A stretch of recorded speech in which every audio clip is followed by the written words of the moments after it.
Study IQ IAS, आपका selection हमारा mission. नमस्कार दोस्तों क्या अमेरिकन डॉलर का वर्चस्व डोमिनेंस खत्म हो गया है? क्योंकि फाइनेंशियल मार्केट में तो बहुत बड़ा पैनिक इस समय आपको देखने को मिलेगा। अमेरिकन डॉलर, अमेरिकन बॉन्ड्स, हर एक चीज गिरते जा रही है। मतलब रीसेंट हिस्ट्री में अगर आप देखोगे, शायद ही कभी आपको ऐसा देखने को मिले कि क्राइसिस के समय लोग अमेरिका के पास ना जाकर दुनिया के बाकी कोने में देखने को मिलेंगे। आप देख सकते हो इस तरह की खबरें आ रही हैं। Freak sell off safe haven US bonds raises fear that confidence in America is fading. तो बेसिकली यहां पर अमेरिका को अभी तक सेफ हेवन स्टेटस दिया गया था। सेफ हेवन था, लोग क्राइसिस के समय उसके पास जाते थे, लेकिन अभी आपको जस्ट उल्टा देखने को मिल रहा है। तो थोड़ा सा इसको डिटेल में मैं आपको बताऊंगा कि एग्जैक्टली हो क्या रहा है। डॉलर को लेकर, बॉन्ड को लेकर आपको बहुत कुछ जानने को मिलेगा। चलिए आगे बढ़ते हैं, लेकिन उससे पहले आप सबको बता दूं, स्टडी IQ पर 21 अप्रैल से एक नया फाउंडेशन बैच स्टार्ट हो रहा है 2026 के लिए। मतलब अगर आप 2026 की तैयारी कर रहे हैं और कंप्लीट प्रिपरेशन चाहते हैं, प्रीलिम्स, मेंस, इंटरव्यू, सब कुछ, बुक्स आपके घर पर भेजे जाएंगे, पर्सनल मेंटर आपको मिलेगा। यूज करना है आपको ये कोड अंकित लाइव, ताकि आप मैक्सिमम डिस्काउंट ले सकें, और इसका लिंक कमेंट सेक्शन में दिया हुआ है। चलिए शुरुआत करते हैं। देखिए, सबसे पहले मैं आपको बता दूं, यूएस बॉन्ड्स और यूएस डॉलर जिस तरह से इनमें गिरावट हुई है, इसकी वजह से पूरे ग्लोबल फाइनेंशियल मार्केट में एक अलार्म आपको देखने को मिलेगा। और एक सबसे क्रिटिकल क्वेश्चन इस समय यह है, is the United States losing its reputation as the world's ultimate safe haven for capital during crisis? जैसा कि मैं आपको बता रहा था, क्राइसिस के समय दुनिया के लिए जो एक सेफ हेवन हुआ करता था वो यूएस बॉन्ड हुआ करता था और यूएस डॉलर हुआ करता था। लेकिन अब क्या हो रहा है, अब मैं आपको बताता हूं यहां पर प्रॉब्लम क्या है। देखिए, मैसिव सेल ऑफ हुआ है यूएस ट्रेजरी बॉन्ड्स में अप्रैल के महीने में। इसी साल अप्रैल के महीने में, जब से डोनाल्ड ट्रंप ने 2 अप्रैल को अनाउंस किया था कि यहां पर जो टैरिफ है वो लगाया जा रहा है, उसके बाद से लगातार ट्रेजरी बॉन्ड्स में आपको सेल ऑफ देखने को मिलेगा। और इसकी वजह से यूएस ट्रेजरी का जो यील्ड है वो जंप कर गया है। अच्छा, इसको थोड़ा सा समझने की जरूरत है कि यूएस बॉन्ड का प्राइसेस कम होना और यील्ड में बढ़ोतरी होना, ये कैसे होता है। देखो, आप सबको पता ही होगा कि एक तो बॉन्ड, जैसे भारत में क्या है, सरकार बॉन्ड जारी करती है, गवर्नमेंट बॉन्ड जिसको कहते हैं, और उसी प्रकार से अमेरिका में उसको ट्रेजरी कहा जाता है। ठीक है, ट्रेजरी नोट कहा जाता है। तो 10 साल का बॉन्ड एक प्रकार से अमेरिका की सरकार जारी करती है, ताकि यहां पर फंडिंग कर सके। क्योंकि ऑब्वियस सी बात है, हर एक सरकार आप देखोगे दुनिया में तो वो बोरोइंग करती है, तो वो बॉन्ड वगैरह देकर जो है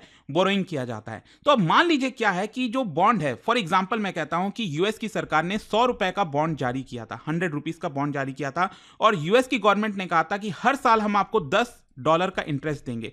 मतलब $100 का बॉन्ड जारी किया और सरकार ने कहा $10 का इंटरेस्ट देंगे। लेकिन क्या हो रहा है कि इस समय जो प्रॉब्लम चल रही है दुनिया भर के मार्केट में, और जिस तरह से पॉलिसीज रही है डोनाल्ड ट्रंप की, इसकी वजह से लोगों का भरोसा बॉन्ड से थोड़ा सा हट रहा है। तो लोग बॉन्ड बेचना स्टार्ट कर रहे हैं, जो बॉन्ड्स है उसको बेचना स्टार्ट कर रहे हैं। अब किसी भी चीज की अगर बिकवाली होगी, सेलिंग होगी, तो उसका प्राइस क्या होगा, कम हो जाएगा। तो बॉन्ड का प्राइस आज के डेट में मान लीजिए $100 से गिरकर $90 हो गया है। ठीक है, अब $90 मतलब प्राइस बॉन्ड का गिर गया। लेकिन क्या है कि मान लीजिए किसी पर्सन ने अब $90 में खरीदा, अभी भी उसको इंटरेस्ट कितना मिलेगा? इंटरेस्ट तो अभी भी उसको $10 का ही मिलेगा। लेकिन पहले वाले पर्सन को यहां पर जो 100 रुपए में खरीदा था बॉन्ड, उसको इंटरेस्ट मिल रहा था $10, मतलब कि 10% का इंटरेस्ट। और दूसरे पर्सन ने खरीदा $90 में, लेकिन अब उसको मिल रहा है, उसको भी $10 का इंटरेस्ट मिल रहा है। लेकिन इसके लिए परसेंटेज हाई है ना, इसको 11% से ज्यादा का इंटरेस्ट मिल रहा है। मतलब यील्ड क्या हुआ यहां पर, यील्ड एक प्रकार से इंक्रीज हो गया। जब भी बॉन्ड के प्राइसेस नीचे जाते हैं, यील्ड जो है वो बढ़ जाता है, मतलब इंटरेस्ट बढ़ जाता है। तो यहां पर अगर आप ध्यान से देखिए, डोनाल्ड ट्रंप ने 2 अप्रैल को जो अनाउंस किया टैरिफ, इसकी वजह से अगर आप देखोगे, जो 10 साल का बॉन्ड था अमेरिका का, उसका यील्ड इंटरेस्ट चल रहा था 4% के आसपास यहां पर, और विद इन 1 वीक आप देख सकते हैं ये बढ़कर हो गया है 4.5%। मतलब कि 0.5% की बढ़ोतरी एक हफ्ते में। And let me tell you, ये 2001 के बाद से अगर आप देखोगे, मतलब 25 साल में पहली बार ऐसा हो रहा है कि एक हफ्ते में इतना ज्यादा इंटरेस्ट इंक्रीज हुआ है। ऐसा कभी देखने को नहीं मिला एक प्रकार से। तो यहां पर एक पैनिक सिचुएशन बनी हुई है। अच्छा, कई लोग सोचेंगे कि ये यूएस बॉन्ड में इतना कॉन्फिडेंस क्यों है, इसको सेफ हेवन क्यों कहा जाता है। ध्यान रखिएगा, क्या होता है ना, जिस भी देश की इकोनॉमी स्ट्रांग होती है, सरकार स्ट्रांग होती है, तो उस पे लोगों का ज़्यादा भरोसा होता है। जैसे कि अगर मैं आपको कहूँ कि पाकिस्तान की सरकार पर ज़्यादा भरोसा है या भारत पर, तो आप ऑब्वियस सी बात है पूरी दुनिया कहेगी भारत पर। अगर लेकिन मैं कहूँ कि भारत पर ज़्यादा भरोसा है या फिर यूएस पर, तो दुनिया कहेगी नहीं, हम यूएस की इकोनॉमी पर भरोसा है, वो ज़्यादा स्ट्रांग है, राइट? तो हर एक चीज़ कंपेरेटिव होती है। तो यहाँ पर क्या है कि यूएस का बॉन्ड दुनिया में सबसे बड़ा सेफ हेवन कहलाता है, कि मतलब अगर यूएस की सरकार बोरो कर रही है तो ऐसा थोड़ी है वो धोखा दे देगी कि वो पैसा नहीं लौटाएगी, तो इसको सेफ हेवन कहा जाता है। नॉर्मली क्या होता है, ग्लोबल अनसर्टेनिटी में जब भी प्रॉब्लम होती है, जब भी क्राइसिस आता है, तो लोग यूएस बॉन्ड में इन्वेस्ट करते हैं कि एटलीस्ट यहां पर उनका पैसा नहीं डूबेगा। आ रहा है समझ में? तो यहां पर यही हुआ है कि जो बॉन्ड के प्राइसेस हैं वो एक्चुअल में गिर रहे हैं, यील्ड इंक्रीज हो रहा है, जो कि खतरे की घंटी है अमेरिका के लिए। और दूसरी तरफ अब देखिए क्या हो रहा है, यूएस डॉलर ये भी बहुत तेजी से कमजोर हो रहा है, और बाकी की जो करेंसीज हैं, स्विट्जरलैंड की करेंसी, जापानीज येन हो गया, गोल्ड हो गया, वो सब इंक्रीज हो रहे हैं। इनफैक्ट मैं आपको दिखाता हूं यूएस डॉलर इंडेक्स। अच्छा, बहुत लोग होता है, मैं देखता हूं कि डॉलर को रुपी से कंपेयर करेंगे, फिर कहेंगे कि देखो ये तो कमजोर हो रहा है, मतलब उस उधर नहीं आपको जाना है, बेसिकली आपको डॉलर इंडेक्स पर देखना है। ये बास्केट ऑफ करेंसी से कंपेयर किया जाता है कि डॉलर की वैल्यू बढ़ रही है कि गिर रही है। तो पिछले 3 महीने में अगर आप देखोगे तो ये लगातार आपको गिरावट देखने को मिलेगी, और स्पेशली जो डोनाल्ड ट्रंप ने टैरिफ लगाया है उसके बाद से तो और ज्यादा तेजी से यहां पर गिरावट हुई है। मतलब डॉलर इंडेक्स एक समय 110 के आसपास चल रहा था, और आज के डेट में हालत यह है कि 100 के भी ये नीचे आ चुका है, 99.78। मतलब डॉलर कमजोर हो रहा है, और इसलिए जो इन्वेस्टर्स हैं, जो मीडिया हैं, वो यहां पर सेल अमेरिका ट्रेड इसको बोल रहे हैं। ये एक सेल अमेरिका ट्रेड है, बॉन्ड्स भी बिकवाली हो रही है, डॉलर भी बिकवाली हो रही है, और एक प्रकार से ये जो डबल सेल ऑफ है, इसकी वजह से फाइनेंशियल मार्केट में बहुत ज्यादा चिंता हो रही है। अच्छा, ये अलार्मिंग क्यों है, ये थोड़ा सा समझते हैं। देखो क्या है, जैसा मैंने आपको बताया कि क्राइसिस के समय लोग यूएस के पास जाते थे, लेकिन अब यहां पर जो ट्रेंड है वो रिवर्स हो गया, और कहीं ना कहीं इसकी वजह से ऐसा लग रहा है कि जो ग्लोबल ट्रस्ट बना हुआ था यूएस इंस्टीट्यूशंस में, वो कमजोर हुआ है। जो अमेरिका को कम कॉस्ट में बोरोइंग हो जाती थी, बहुत कम पेमेंट करना होता था, और जैसे कि मान लीजिए अगर भारत सरकार बोरो कर रही है पैसा बॉन्ड जारी करके, तो भारत सरकार को 6% इंटरेस्ट देना है, लेकिन अमेरिका की सरकार को कम देना होता था, 3%, 4%। मतलब एक प्रकार से काफी कम कॉस्ट में वो बोरो कर पाते थे, लेकिन अब नहीं कर पाएंगे। डॉलर का जो रोल है वर्ल्ड रिजर्व करेंसी को लेकर, इसको लेकर अब सवाल उठ रहे हैं।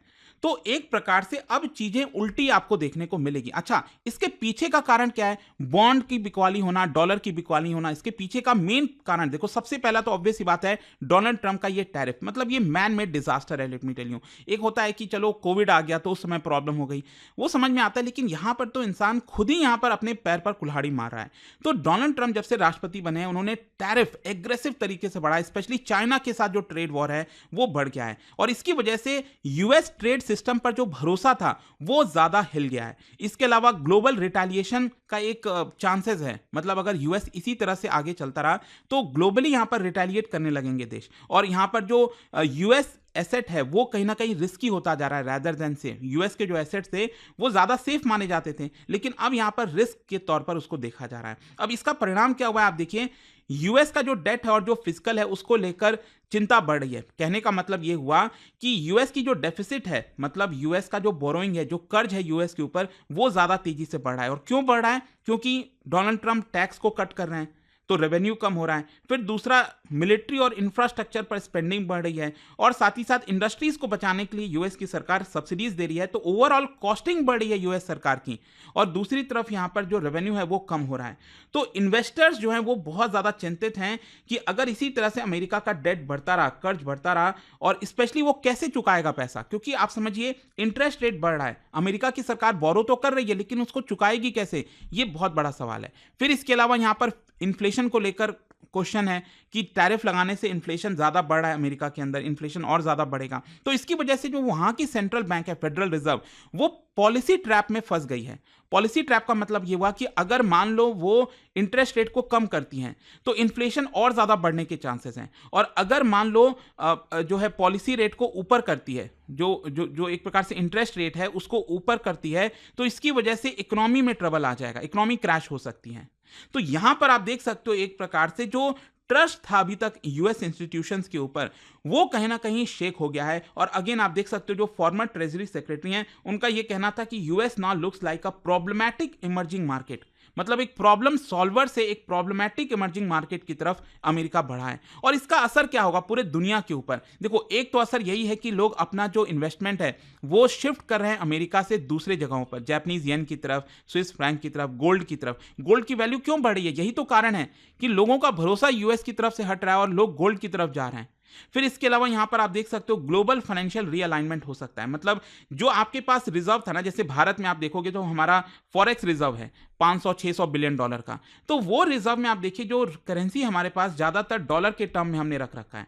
तो अब हम क्या डॉलर में ज्यादा भरोसा करेंगे? नहीं कर पाएंगे। हम ज्यादा बाकी करेंसीज में रिजर्व रखने की कोशिश करेंगे, गोल्ड ज्यादा लेने की कोशिश करेंगे। और अल्टीमेटली क्या है कि यूएस की इंस्टेबिलिटी की वजह से भारत पर भी इंपैक्ट आएगा। हमारे मार्केट में जो इन्वेस्टर्स वगैरह हैं वो अपना पैसा पुल आउट कर जाएंगे। तो ये कहीं ना कहीं पूरे दुनिया के लिए ही सही नहीं है। एंड इसीलिए अगर आप देखोगे तो यहां पर जिस तरह के वार्निंग साइंस दिए जा रहे हैं, आप देख सकते हो जो ब्लैक रॉक, जेपी मॉर्गन के एग्जीक्यूटिव्स हैं, उन्होंने साफ साफ कहा है कि this bond collapse could lead to a deep US recession. US के लिए तो खतरा है ही है, मतलब वो तो अपने आप को डुबाने के लिए तैयार है, लेकिन साथ ही साथ पूरे दुनिया को भी यहां पर ट्रबल में लेकर आ रहा है। तो लास्ट में अब क्वेश्चन ये आता है कि is this the end of dollars dominance? देखो, डॉलर का डोमिनेंस मैं ये नहीं कहूंगा कि खत्म हो गया है, लेकिन उस दिशा में जा रहा है। क्योंकि डॉलर इंडेक्स, जैसा मैंने आपको बताया, एक समय में काफी स्ट्रांग हुआ करता था, लेकिन अब इसमें काफी शार्प फॉल देखने को मिलेगा। जो यूएस का बॉन्ड है, ट्रेजरी है, उसकी डिमांड पहले हाई हुआ करती थी, लेकिन अब क्या है, वीक हो गई है। लोग उसको बेचकर दूसरी तरफ जा रहे हैं। गोल्ड की डिमांड दूसरी तरफ क्या है, ये मॉडरेट हुआ करती थी, अब बहुत तेजी से सर्ज हो रही है, गोल्ड की डिमांड बढ़ रही है।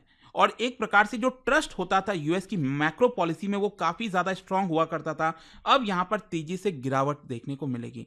तो कहीं ना कहीं यूएस का डॉलर डोमिनेंस, अगर डोनाल्ड ट्रंप को थोड़ी सी सद्बुद्धि आ जाए, थोड़ा सा अगर उनमें अगर ऐसा लगे कि हाँ ये चीज़ें खराब हो रही हैं, यूएस के इकोनॉमी के लिए खराब है, लोगों के लिए खराब है, तो मे भी शायद यहाँ से चीज़ें फिर भी संभाली जा सकती हैं, लेकिन तेज़ी से चीज़ें आपको डिटोरिएट होते हुए देखने को मिलेंगी। तो ये पूरा वीडियो था दोस्तों, एनालिसिस था। आई होप कि आपको अच्छे से समझ में आया होगा। और जाने से पहले एक इंटरेस्टिंग क्वेश्चन, क्या आप बता सकते हो sharp rise in US treasury yield?